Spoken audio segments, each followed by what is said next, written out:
This episode is brought to you by LifeLock. During tax season, your personal info travels to a lot of places, between payroll, your tax consultant, and the IRS. If your W-2 gets exposed, that's just the ticket for identity thieves. That's why LifeLock monitors millions of data points every second. If your identity is stolen, they'll fix it guaranteed or your money back. Don't let identity thieves take you for a ride. Save up to 40% your first year. Visit LifeLock.com/podcast. Terms apply. Do you ever struggle with balancing joy and poo in your life?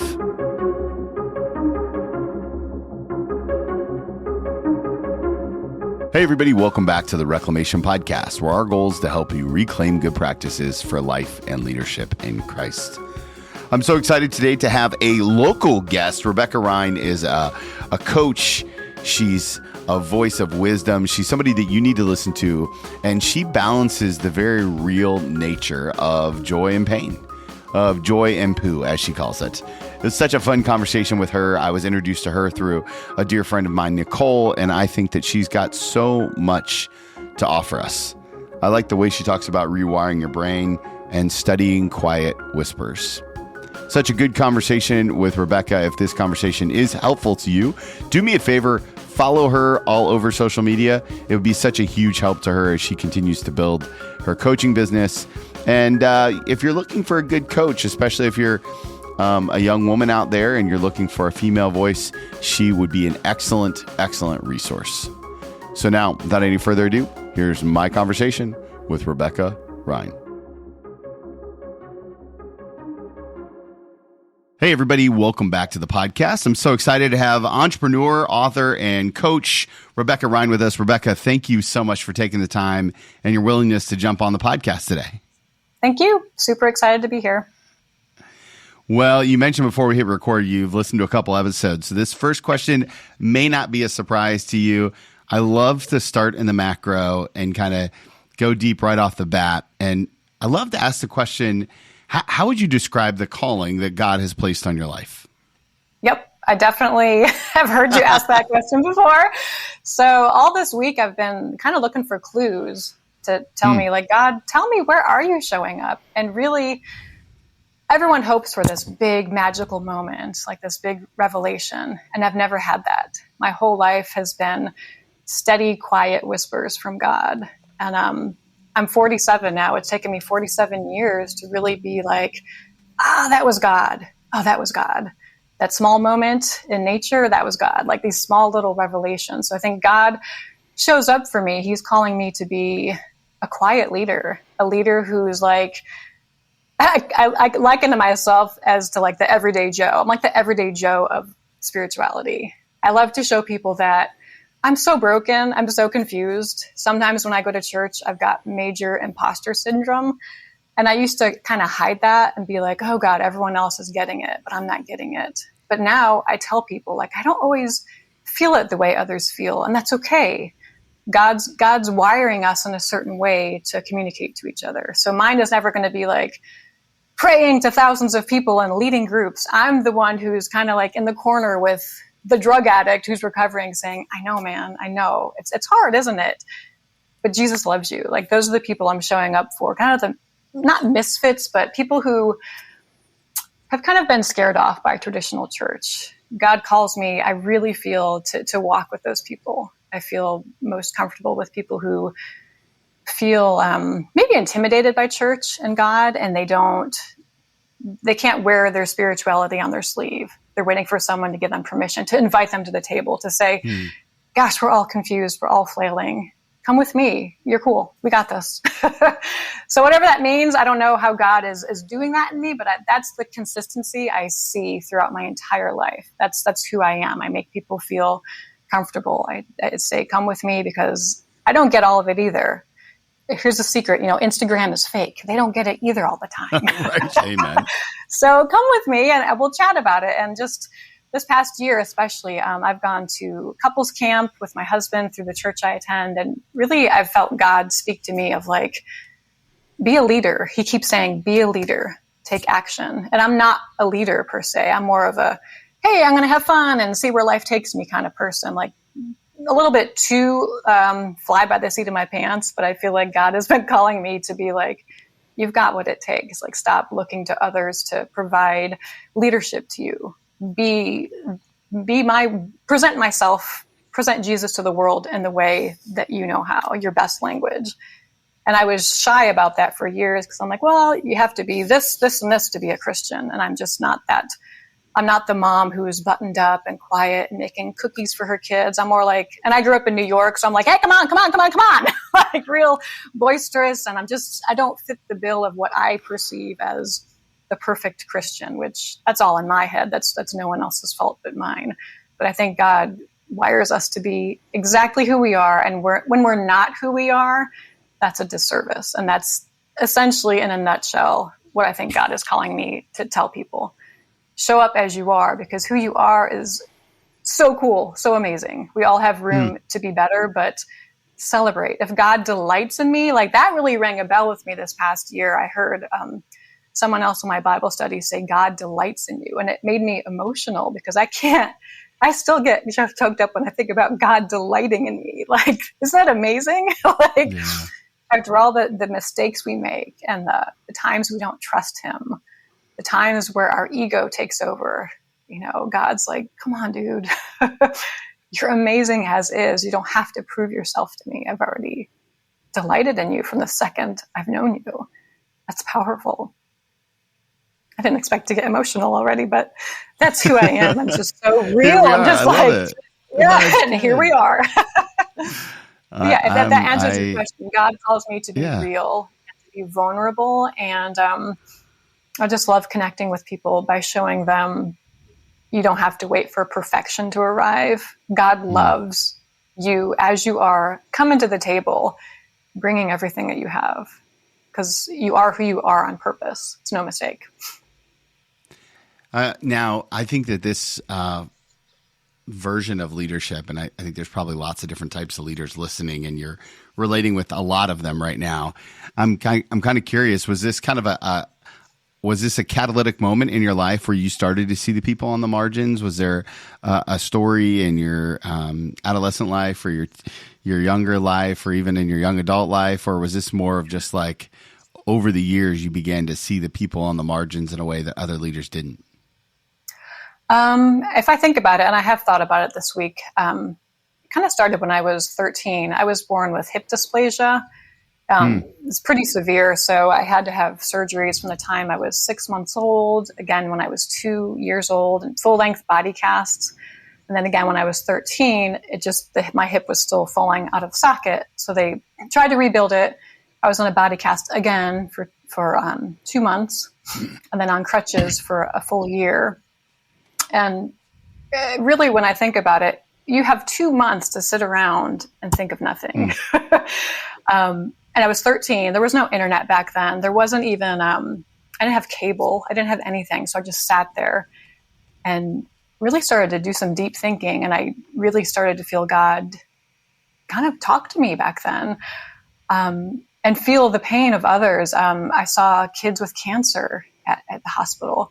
I had never been exposed to any suffering before then, and I just saw, like, okay, life is very hard. I'm very happy that I just have to be in this body cast. There's kids who are dying down the hall. So I really, really felt that. It was very hard to take, but at the same time, it empowered me with this work ethic, which is kind of my superpower. I've got this work ethic that I can literally do anything I set my mind to, because I had to learn to walk again. I had to be so determined, waking up at 5:30 in the morning just to walk again. There was no other choice. I was like, yeah, we're doing this. So I work so hard to get things done, but sometimes I tune God out because I'm like, I've got this. I've got to do it. There's no failure. I've got to do this. But that same work ethic is the same one that kind of muffles the voice of God, and surrendering to him, saying, oh, I've got some help. Whew, awesome. Thank you. So I think just being exposed to that, having to tap into life and to really succeed. And I remember waking up the day I got my body cast off. I was so scared. I was just like, I can't do this. This is so scary to have to, all my muscles had atrophied. I sat up in bed and I passed out. Even like my middle ear was off. So I knew that day was going to be the start of having to learning to walk again. So I remember waking up at the Cleveland Clinic and being like, I can't do this. And I heard God say, do the work, face this, do the work. So since then, I've really been empowered to just do the work, just do the work. Don't talk about it. Don't make your vision board about it. Vision boards are great. Action has to accompany your vision and your prayer. God loves that you pray, but he's like, come on, you got to meet me halfway. You got to work, do the work.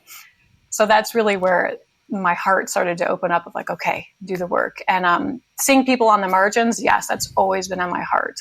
I wanted to go to the Peace Corps after high school, but I chickened out, and that is a regret I have. I just have always been called to serve and meet with people. My friend in high school, she got pregnant when she was 17. And there was another wake-up call of like, life does not turn out the way we envision. And I talked to her the other day, and she's like, you never left my side. You never judged me. You walk the walk with me. And I was like, oh my gosh, who wouldn't? I just can't imagine judging or leaving anyone behind, because we're all going to make mistakes. And who's to say that was a mistake? Like, who am I to say? I've done a lot of stupid things. And if people gave up on me because of those stupid things, like, that's just not how God calls us to be, not judgmental at all. So that's truly how my heart works, for sure. One of the things that I see in your content a ton is the tension between joy and suffering. Oh my gosh. I think if we talk about joy, it's really easy to talk about the Lord and the joy of the Lord, but also you seem to have a really deep understanding of suffering in the Lord. And now that I know a little bit more of your story, it clearly comes from your childhood. Yeah. Talk to the leader out there, or the mom, or, they're both typically. And talk to the person who's listening, who's like, man, I just feel like I'm in such a season of suffering. How do you connect with God in the midst of all of that suffering and hold it in tension with the joy? Yeah. So one thing I'm really cautious of is toxic positivity, of like, oh, I'm so grateful. I'm so grateful. I tell people, if you can't be grateful right now, that's okay. That's okay. It's again, the real side of me who's like, let's sit in the darkness together. Let's take a breath. Admit that it's hard. Call out to God. Say, this is too much right now. Just literally sit in silence and pray. And don't feel like, well, everyone else is so grateful. I got to be grateful. People throw that word around like, be grateful, have gratitude. If you're not there yet, that's okay. God hasn't abandoned you. God hasn't done this to you. God is sitting with you with his head in his hand saying, I hate this for you. I hate it. I'm here. And I think we get so swallowed by the mystery of it and the darkness of it when we're in these tough times. We can't see the light, and it's okay. You can't see the light sometimes. Sometimes it's more pressure on people I'm not seeing the light. I'm not seeing the positive side. What's wrong with me? It's okay. You get a pass today. You're going through a divorce. You're bankrupt. You're struggling with addiction. Breathe, surrender, call out to God. Don't be sad that you have nothing to be grateful for, because you will see, your lens will change as you step out of the darkness. So I think that's what I tell people I coach. I meet with people who sometimes struggle with their past. And I say, can you look back on that without dwelling on it? But it is who you are. Can you see something that came of that, something that you can be grateful for now, looking back? And then often I think it comes after you've stepped out of it. Oh yeah, like for me, I have a good work ethic now. I'm closer to God because of my struggles. But when you're in it, the most pandering, condescending thing I think you can say to someone is, well, God gives you what you can handle, and there's a reason for everything. No, I want you to tell me this sucks. I want you to sit with me. I want you to pray with me. I want you to say, I wish I had the answers. For leaders to say that, man, that's powerful, to say, I see you. I'm so sorry you're struggling. And not to say, is there anything I can do? But to show up with a gift card to Kroger, show up with a mop in your hand, just to show up.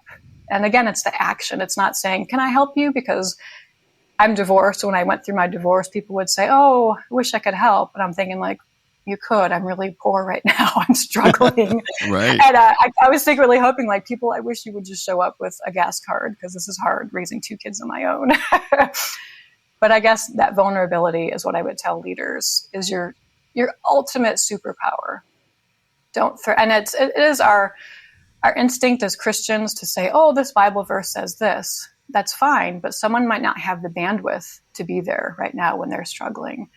A Bible verse might help, but what's more God-like and Jesus-like is showing up and saying, I see you. I want to help. Tell me what to do, and I'm doing it. And if you're not grateful right now, wonderful. I got you. Let me carry some of the weight for you. Yeah, I think it's interesting. One of the things that the Lord has been telling me a lot lately is that struggle is not a problem to be solved, rather attention to be held. Yes, that's it. Precisely. Yes, that's it. Yeah. And so that's really what I hear you kind of saying. And it's interesting, right? Because I don't want to necessarily, that's kind of become a banner in the work that you do, but I'd be remiss if I didn't mention your book here. That I'm going to read the whole title because it's such a good title. And of course, people can pick this up at your website. But what waits ahead is way better and way worse than you imagined. True stories of balancing joy and poo in life.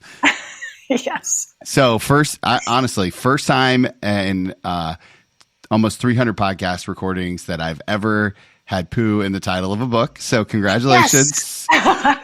You're welcome. How did you know? How did you know that God like put this on your heart? I mean, because this is, from all accounts, it's a very vulnerable kind of guide to just the ups and downs of life, right? Like it's not it's not quite a memoir, but it's you're definitely giving a peek behind the curtain, so to speak. Yeah, and that's really what my goal was, especially for women. And I'm not trying to be sexist or stereotypical, but women, we just love to think we've got it all together. I can handle this. I can have a career. I can have a family. I can do it all. We're driving ourselves crazy. We're like slowly exhausting ourselves. And I had heard enough of that from friends complaining, like, my husband doesn't do anything. I got to do it all. I'm like, but why are we thinking that? So I wanted to really, like you said, like peek behind the curtain of like, hey, I'm broken. I can't figure this out either. So let's women support women and celebrate that there's awesome times in our lives, but there's really ugly times too. And both are equally as important. And don't put the Instagram story of like, yay, my kids are awesome, which I do that too. You don't post when your kids are talking back and disobedient. So I'm just as guilty, but I also wanted to be vulnerable again and put it out there of like, hey, here's ways you can empower yourself and to be like, okay, this didn't work out so well, but how can I move forward? And at the end of each chapter, I have a conversation starter just to get people thinking like, okay, what can I do? Again, what action can I take? I'm not just going to think about these things that have held me back.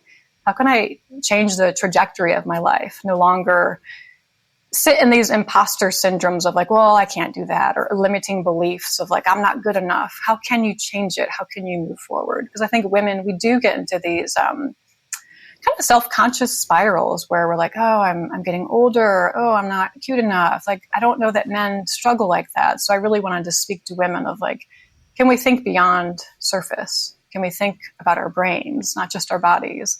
Can we really stop trying to do it all and surrender yourself? Can we ask each other for help and just celebrate life in better ways? Hey guys, just pausing this conversation with Rebecca to remind you to check out our coaching services. Follow 2leadcoaching.com.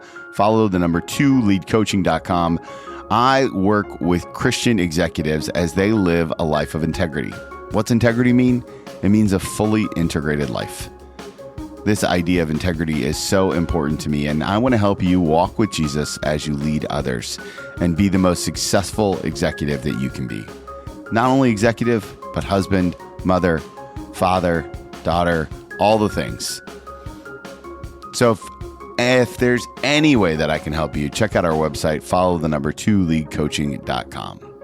Now let's finish up this conversation with Rebecca. One of the terms that I've seen you use in some of your content is the fog of motherhood. And this feels like it kind of goes a little bit with that. I'm curious if you could if you could just talk to the dudes out there, right? The husbands, Yeah. right? And so if you were going to coach them on how to be a better husband to a mom who's in the fog, first of all, how do we know? How do we know? And what do we do? Or do we do anything? It feels like an overwhelming task to try to be like, I don't know what to do, right? Like, and I want to be loving and supporting all at the same time. Yeah. Gosh, it's so good. Since I am a woman, I'll speak to that. We think we can do it all. So when a husband comes up and says, I'm going to do this for you, not for you. I'm going to do this for us today. Like, take the initiative to say, I see you. And just to validate, to say, oh my gosh, you were working so hard. I can't believe you did this. Be specific. Say, I can't believe you've done this, and this today. The women that I coach, they are moms. And some of them are like, I just don't know who I am beyond a mom and a wife. And there's guilt and shame because sometimes we think, well, that should be enough. Why do I strive for more? That should be enough. But P.S., women have brains and we love to feel intelligent. We think it's like sexy when you tell us we're intelligent, not just, oh, hey, I love that you vacuumed the floor. Like, no, say, hey, I love that you did this, that you made this accomplishment. That helps the fog lift, because the fog comes when we're just wired to give our best selves to our kids and to our families until by default, there's nothing left for us. And husbands, men, they're just better about it. They'll be like, I'm going to my men's group. I'm going to go hang out in my garage. Like, men are great at being like, I know what I need for self-care. And women are like, well, I'll get to that at the very end of my list. So if men could just remember that and say, I'm not asking, I'm telling, you were going to the spa today. You're going to do this, and empower every day. Like, man, you're amazing. Not just you're beautiful, you're awesome. You are so smart. I am so touched by all the things you do. So really just showing up and not, it can be really intimidating. Like, I don't know what to say. Like, I don't know what to do. Do it. Again, take action. Get in there. Be vulnerable. That scary word. Be vulnerable and say, I see you. When a woman feels seen and known beyond her role as a mom and a wife, she loves those roles if she has them, but it's just so cool to know that you're something beyond that.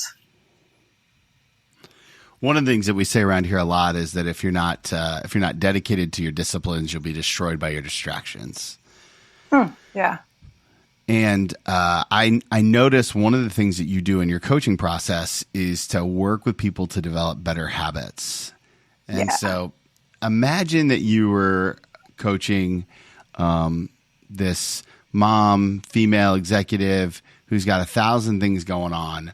What are your go-to 3 to 5 daily habits that can drastically change someone's life? Like, if you were going to give the 30,000 overview, and this is completely unfair because I'm sure that your coaching is more relational and reactive than it is just prescriptive. Yeah. But I think if we were going to give people a taste of what are some of the habits that you recommend for someone who's wrestling with identity and job and mom and husband and all the things, what are some of the habits?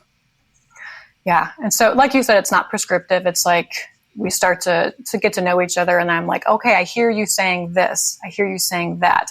But almost every time you can definitely get rid of Netflix, right? Because that's something that numbs us. What are the things that are numbing us? That's the biggest thing we tackle. That's a great question. So if it's not Netflix, because we all love to be numb. It feels good. It feels good. But if it's too much of it, you can't hear who you are. You can't be your authentic self. And to me, that is how I feel God, when I am myself. Even when I'm like, oh man, I wish I could be someone else, but it's a disservice. You have to tap into who you are, what's numbing you. A lot of people, it's alcohol every night. And you got to be real careful and not be like, oh, cut back on the alcohol. You have to ask the right questions of how do you numb yourself? Can you replace that with a walk with your husband? And then you see a ripple effect. Oh, my husband is seeing me in this new light. We're getting stronger. I'm getting healthier. Oh, I'm not numbing myself. I'm seeing who I am. It's holistic. Every part touches other parts. So how are you numbing yourself? How are you, as I ask women, how are you acting towards your kids and your husband? What are you giving to them? And they'll say, oh, all these great things. And I ask, do you do that for yourself? Do you speak to yourself so kindly? Do you have grace upon yourself? The same grace and forgiveness you have with your kids. You show up to yourself that way. Gosh, no, I don't do that. And I say, can you do that? Can you do that not just on your phone? Can you put a Post-it note on the fridge to show that mama matters and mama is empowering herself. Mama's going to make herself better for everyone. So I say, can you post affirmations? And nothing that feels, I know people can be like, oh, that sounds so woo-woo, like an affirmation. But it's whatever, it's, again, your words. Sometimes I'll write just like, you're freaking awesome. Like if those are your words, put them on the refrigerator so your kids and your husband can see it. If you openly affirm your family, why can't they openly affirm you? And I know that they want to. Women are just like, well, I don't need it. I'm okay. I got this. You do got it, but you could get it even more when you invite others in. So invite others in, stop numbing yourself, get away from that screen. I mean, and again, it is holistic. So how you fuel your body, what you're eating, what you're doing, exercise, man, that goes a long way. And again, that's pretty picky and specific. So I'm never telling people you have to do this, this, and this, but what can you do? Can you start eating like more vegetables every day? Can you see how that might make you feel? Can you step away from sugar a couple times this week and see if there's a difference? So just small things like that, depending on where they are, is definitely where I start. But the first question is always like, how do you numb yourself? So you and I both do coaching, and I obviously know the value of it. I suspect you do. You do as well. But there's somebody listening right now who's like, I don't know that I really need a coach, or I want a coach, or like, what's the real value of coaching? So pretend like you're talking to that guy or gal who's like on the fence about, man, do I really need someone to walk alongside me in this thing called life? What's the value from your perspective that coaching brings that may be different than anything else? Yeah. So I was skeptical about it myself until I started to read more about it. The difference is, so therapy is super important. It's about processing. So you're looking back in therapy and you're saying like, okay, that happened. Whereas coaching, it's like a game plan, really. And you can say, well, I've got great discipline, I've got great motivation. But the power of coaching is you're sitting down with a person who is I'm not someone who's going to say, you have to do this, this, and this. I'm asking deep questions saying, what are your goals? Why haven't you gotten there? What obstacles have gotten in your way? And I'm not going to say they're not going to get in your way again, but what are you going to do when our session's done and this obstacle comes back? What plan can you put in place? What feels right for you? I don't want you to be fake and say, well, I'm going to lose 5 pounds by this weekend. No, I want you to be real. I'm going to cut out sugar this week. Great. That's awesome. That's one small step. You typically don't do that on your own. We have great intentions. We can read all the motivational books in the world and feel really empowered.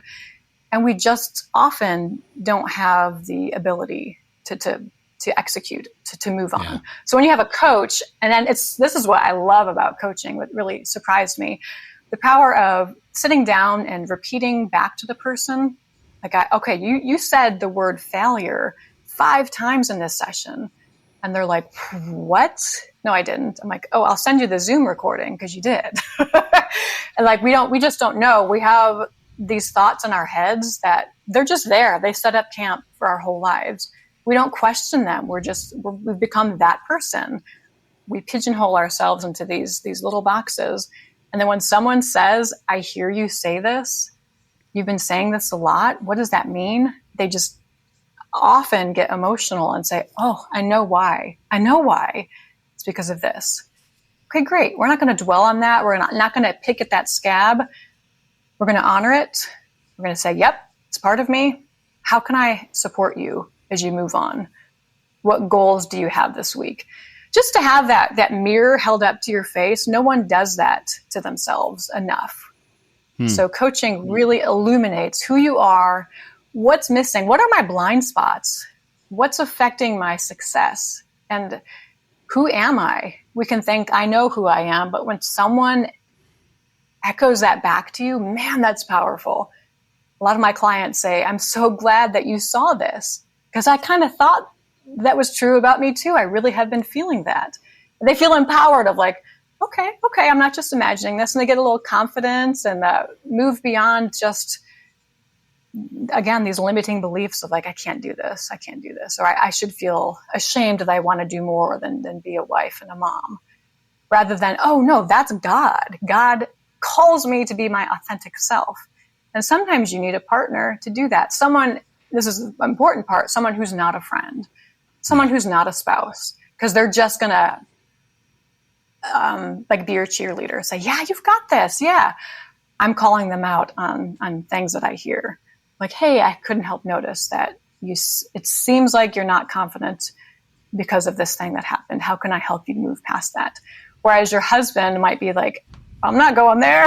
She's going to get mad at me. Like, he'll just be full of support and like, baby, you're great. Oh, you're great. But I'm the one who says, how do you need to be loved? What language do you need to hear? What affirmation do you have to tell yourself?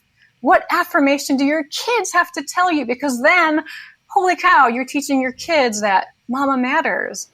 They aren't the center of the world. I'm also a human, and I need the same love that I'm giving to them.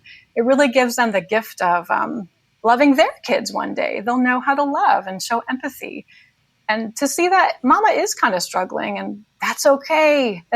Empathy is the most beautiful thing in the world. If they can see that mom's asking for help in a not scary way, like no one wants to see the captain of the ship freak out. Like the captain's okay, but she's also asking for, hey, celebrate me a little bit. I could use a little more love. Show me how you need to be loved. And that's language we're going to start working on in your entire family and in your head. Because what's in your head is often what's manifested through your actions. Very well stated. Very well stated. I deeply appreciate that. I have one more question for you, but before I ask it, I know all the people on the interwebs are going to want to learn all about you and coaching and how do they sign up for you. And now, do you do guys and gals, or mostly just women, or do you have a preference? I do both. I have mostly done moms, specifically moms. And it's not by choice. I just happened to put a Facebook message out there saying, like, are you a mom who feels like you're giving your best self to everyone else except for yourself? And I was flooded. So the clients I have now are all women. Wow. But to your point, when you ask me to speak to men, I'm like, how powerful would it be to speak to men, to say, this is what women need, not in a generality, but this is what we crave. We crave vulnerability. We crave this, that, and this. That'd be powerful to have men come on board. But yeah, RebeccaRine.com. So it's RINE.com. I've got, since I'm a writer, I have my book there. I have a blog, and I have how they can contact me. I love to do in-person. In Dayton, Ohio, I'd love to do in person. We have a creek in our backyard, and I would love to do coaching by the creek. But the way it's been now, I've only done online, just Zoom calls. But I have a vision to build up Dayton and the surrounding communities. I want to do some sessions for single moms who, are struggling to make ends meet. I would love to serve them, to empower them. So I'm excited to see where this goes. I am new to it. It's only been about 6 months, but it's been the best discovery. It really pulls together my love of communicating to people and taking it a step further to action. But God is telling me, do something, be a leader. Come on, do something. Stop talking about it. Do something. So I'm really on fire to help people. So last question I always love to ask people. It's an advice question, right? Where I invite you to go back in time and give yourself one piece of advice, except I get to name the season of life that you're in. Oh gosh, yeah. Scary. Yeah, it's a super fun question. So I want to take you back to the day your very first child was born. Ooh.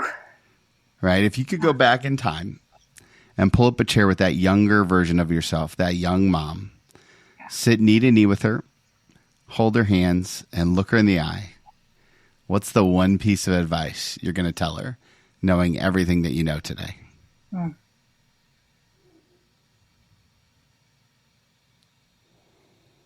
Show up for her however she needs you to show up for her. Because moms sometimes think, oh, I've got to do this, this, and this. Nope, each child is different. How I show up for my daughter, she showed me how I need to show up for her. And how I show up for my son is totally different. So yeah, show up for her how she needs you to show up. Beautiful. Amen. That'll preach any day of the week. That's right. Rebecca, thank you so much for being so generous with your time today, for your willingness to pop on here and share a little bit of your story about how God is working in and through your coaching. I really hope that we can stay connected as we both continue to journey in this thing called life. Yes, I would so love that. I'm so happy that you reached out. I love it so much. Thank you. I love the question that Rebecca asked in this episode. What are the things that numb us? She's got such a good voice, a voice that I think we all need to hear and just be reminded about, that it's important to live in that tension of joy and poo. As always, I'm so thankful that you made it to the end of the podcast. Thankful for you guys, for this community, the Reclamation Podcast family. If there's anything I can do to help you, let me know. I'm easy to find at TWMilt, at TWMILT. My website, twmilt.com. Of course, follow the number 2 leadcoaching.com. And as always, if you want to follow Jesus, you must be willing to move.